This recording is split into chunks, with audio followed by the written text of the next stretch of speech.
O JTVC está de volta e agora a pauta é economia no quadro Seu Bolso com o Leandro Duarte para a gente conferir os destaques desta segunda-feira. Muito boa noite para você, Leandro. Boa noite, Frank. Leandro, a gente sabe que o Ceará já é destaque na comercialização de frutas para a Europa. Como está a exportação de frutas para o continente europeu agora, em setembro? Elas começaram o mês com força, Frank. Muito boa noite para você que acompanha o JTVC. Olha, o primeiro navio partiu com 2.500 toneladas dessa nova safra de frutas. Ao todo, cerca de 90% da carga é composta por melões. A previsão é que até fevereiro do próximo ano, semanalmente, o navio vá ao complexo do Pecém realizar o transporte dos produtos. Do volume embarcado no estado, 98% será descarregado nos portos de Roterdã, na Holanda, e Londres, na Inglaterra. O Ceará é o terceiro maior exportador do Nordeste de produtos do agro.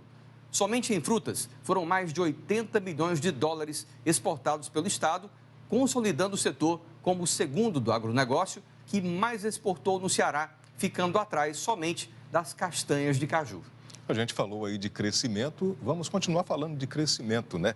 O mais recente levantamento do IBGE aponta aí um crescimento expressivo na safra de grãos aqui no estado ainda esse ano. Verdade, Frank. E é uma boa notícia para produtores, para o mercado e para o bolso do cearense. O arroz, o milho e a soja são os três principais produtos da pesquisa. Somados, eles representam mais de 90% da estimativa da produção. Veja mais detalhes do levantamento na reportagem de Eumar Lima. A safra deste ano de cereais, leguminosas e oleaginosas no Ceará deve alcançar 705,5 mil toneladas. O número é 22,9% acima da safra obtida em 2021, quando 573,9 mil toneladas foram colhidas. É o que aponta o levantamento do IBGE. Em todos os grupos, grãos, frutas frescas, frutos em mil frutos, já apresenta aí um crescimento em relação ao ano anterior, certo? Em alguns casos, até em relação também à primeira estimativa feita no início do ano. A gente observa aí também produtores animados, né, com o crescimento da área. Então, por exemplo, a gente vê aqui o milho-grão de sequeiro, primeira safra, apresenta uma área 7% maior do que a área que foi plantada no ano passado. Os dados, que fazem parte do levantamento sistemático da produção agrícola, estimam também uma safra nacional recorde de grãos e de frutas.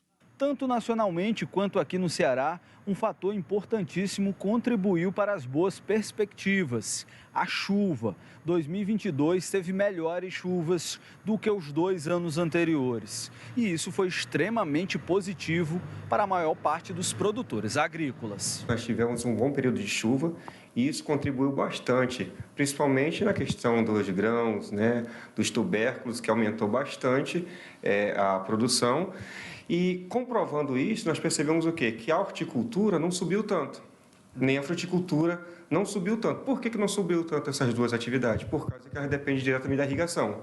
Então, vê que elas dependem da irrigação, então não teve esse upgrade muito elevado, diferente do que realmente é de sequeiro. Então, a gente observa o que é de sequeiro subiu. Por quê? Por causa do bom período de chuvas. Entre os grãos, oleaginosas e leguminosas que devem ter uma safra acima do esperado, estão o arroz de sequeiro, fava, feijão de arranca e feijão de corda, primeira safra, milho, castanha de caju e mamona.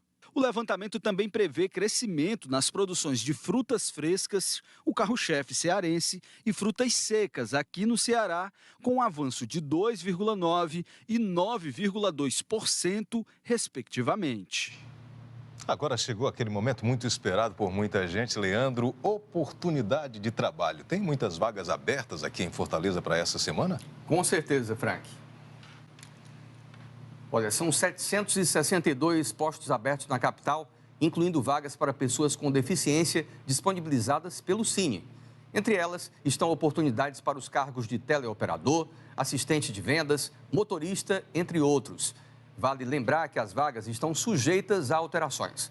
O atendimento presencial pode ser feito nas unidades do Cine, na Parquelândia, Otávio Bonfim e Siqueira. Ele também pode ser realizado de forma remota por e-mail, por telefone ou pelo WhatsApp no 859-8513-4385. Bom, essas foram as nossas dicas e informações do seu bolso. Na quarta-feira voltaremos com mais destaques da economia aqui no JTBC. Muito obrigado pela atenção, boa noite a todos e boa noite para você, meu amigo Frank. Boa noite para você, Leandro, e boa